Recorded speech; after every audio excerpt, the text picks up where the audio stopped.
To bring us home for tonight, we get to welcome to the stage the Charles Waterman. Charles, I'm going to bring you up on Spotlight. I like that. Look at this. You dressed to impress. Who's taking notes on this? I got to take notes. Where do you get these suits, man? This is good looking. Yeah, it's like a need to know basis. I get you. It's hard to get a good tailor unless it's Phil Taylor. Ooh, look at that. That's a good one. Now, I do have the timer up. Mhm. I'm going to give you the seat of control. You get to count me back. I'll kick off the timer and let you run. All right. Let's go. 3, 2, 1.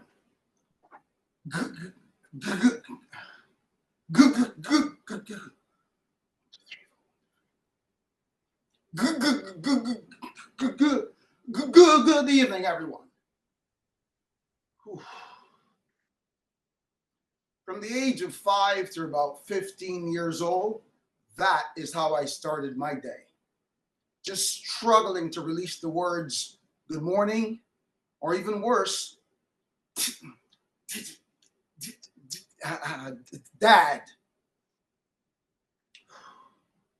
For the most part, my dad would encourage me to take your time, son, or slow down, Charlie boy, slow down. But more often than not, after a long day and one too many shots of rum, he would get frustrated and angry and shouted, "Hush him up, you idiot!" This is how some parents respond to things they don't understand. Stammering is one such thing. Growing up in Barbados, I became used to the intolerance of others when I tried to speak. Many people would wait and wonder, then laugh when the words finally came sputtering out. And God forbid, if they didn't hear me the first time, now I had to do it all over again. There's a saying, out of the abundance of the heart, the mouth speaks. But what if the mouth can't speak? Let me explain. When I was just 5 years old, my whole world shattered. My pregnant mother, my real first source of comfort, left home to go and give birth. And guess what? Both her and my baby sister died in the process at the hospital. Our whole family seemed to have died with them. My dad was left to raise 6 children, all under 18 years old. In the same breath of time, my family moved from the quiet hills of the countryside to the noise and all the uncertainty of the city. And then, just as I was beginning to find my footing in my very first school, we moved again back to the countryside next to my grandmother. All these changes happened before I had even time to recover from the loss and the trauma. We lived in a house with 5 sisters. I was number 5 on the list and the only boy, too. Lucky me, right? Surrounded by love, yeah, but also struggling with that deep ache of not belonging.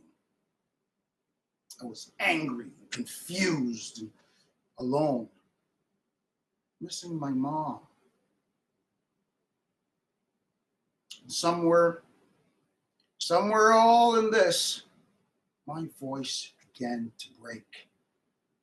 Not in the way boys' voices would do during puberty, but broken, literally. I began to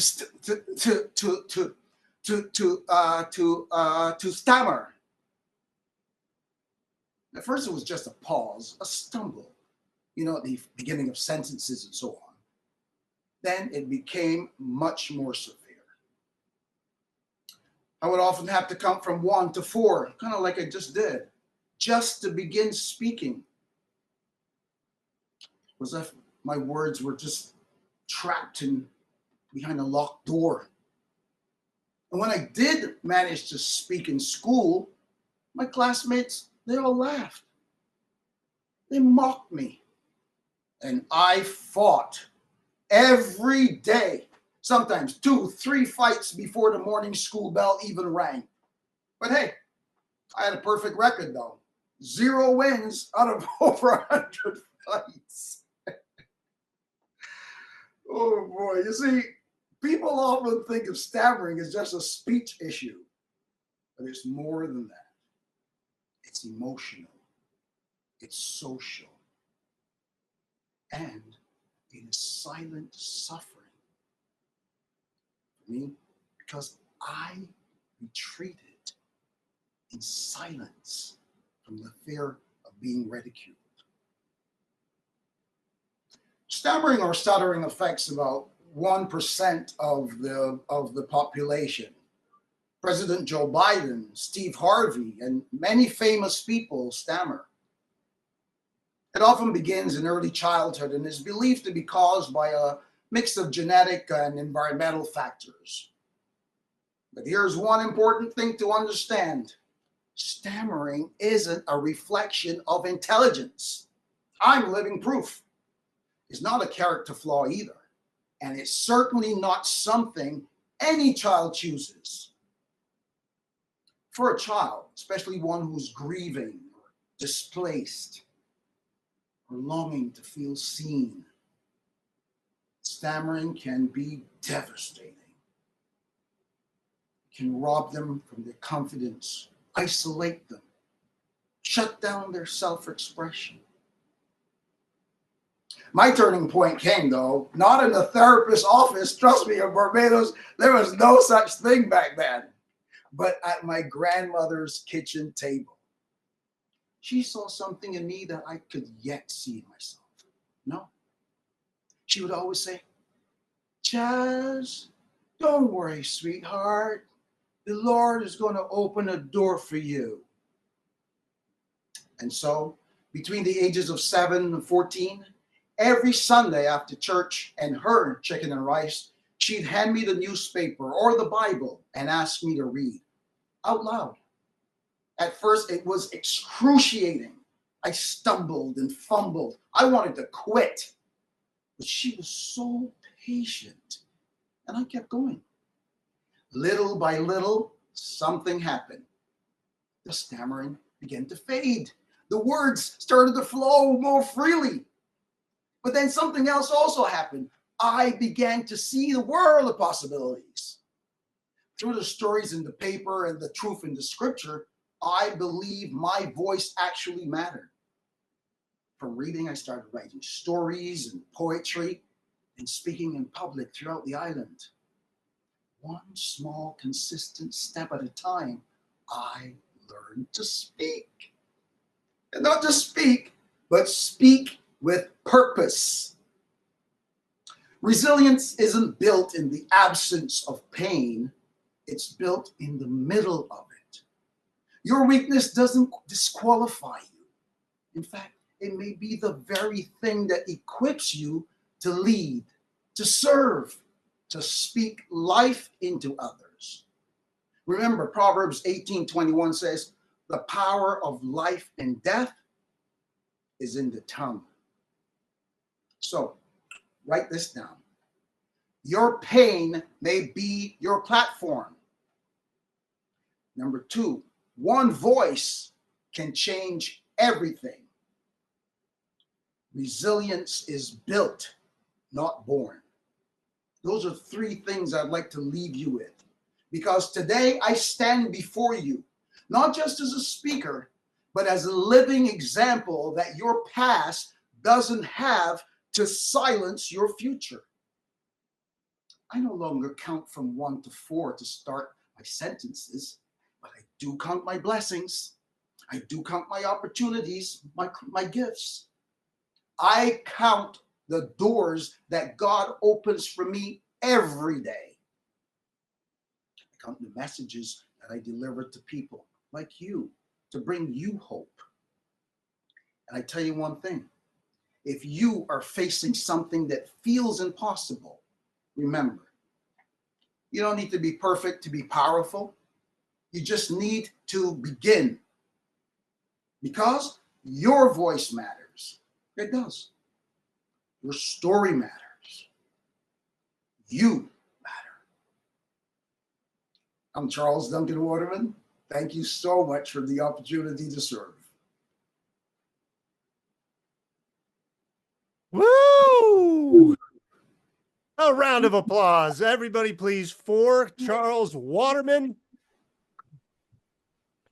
Oh!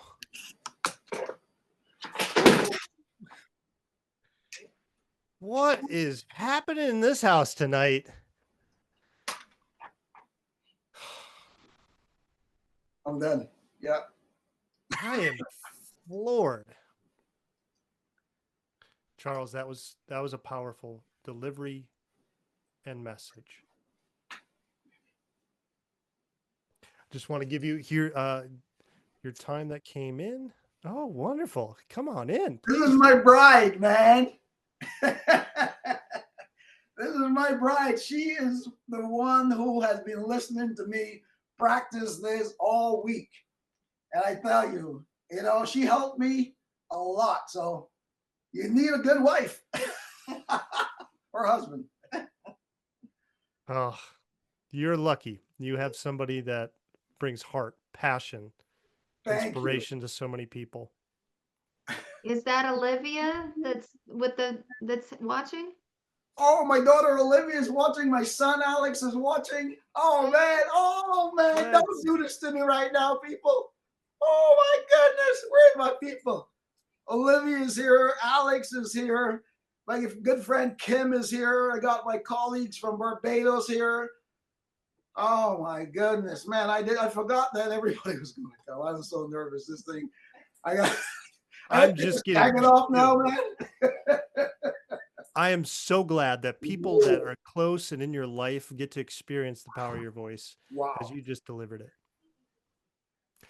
Charles, just while I have it top of mind, your time came in at 9 minutes, 31 seconds. Well played. Here, I'm just going to put this in here. And man, oh man, I loved how you opened it. Like, I was like, holy cow, like, you could do it in a way where you stammer or stutter, but the emphasis, the impeccability that you put behind it. Who else here picked up on how enunciation shows up with Charles Waterman's voice?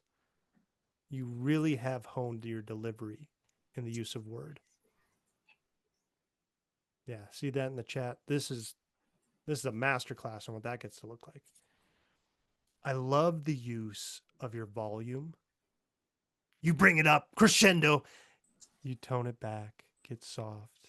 You lean in and laugh. You bring it up for all of us to share in on that life of fun and humor. And you also give the fire. Man, you have a dynamic palette of emotion that you bring across. I love that. I love the story. I love the message that you brought, like the details. I was getting chills. While I haven't had the exact experience you've had, I'm sure we can all relate to being picked on as a kid in some way, for whatever reason, biological or otherwise. It just seems like kids will find something about another kid, and then everyone seems to gang up when you pick out some little thing that's different. And I felt that. I could put myself in that and what that felt like. And that's the beauty of how you relate it to everybody else. I saw myself in your story. And I feel like everyone else could find a different version of that for them. The way you took us on that journey with it. And that turnaround of with a very close family member that had the patience, the mentorship, so to speak, to guide and be willing to move along that journey. And the lesson that you found in it just hit home for me. You know, it's in the persistence. It's in the pain.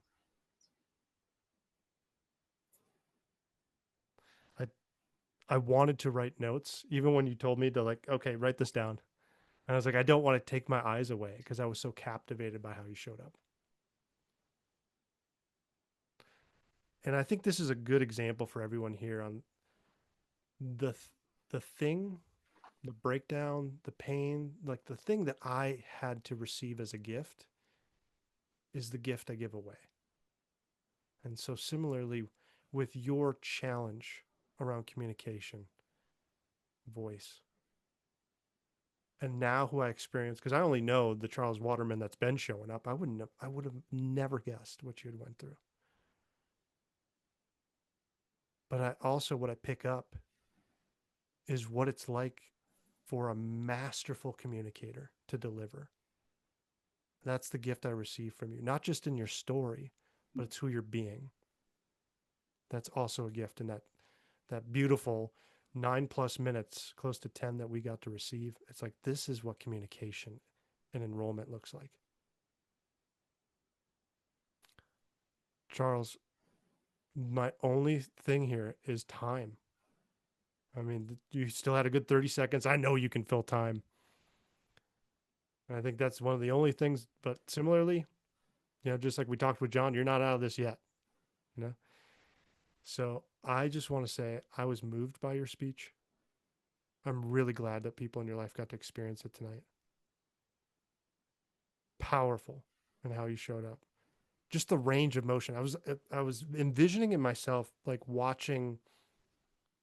You ever see like a figure skater or an interpretive, dancer, where like you didn't even have to have words. Just how you move and command the space gives a story to it as well. Your use of body language, eye contact, emphasis with your facial expressions. Even if this thing was on silent, I'd turn my laptop off with no sound and I'm just watching you on screen. It would feel like you're guiding me in the space. You command the space well. So overall, phenomenal delivery tonight. I'm really impressed on how you showed up. Thank you. Woo! Amber, please. Love your feedback.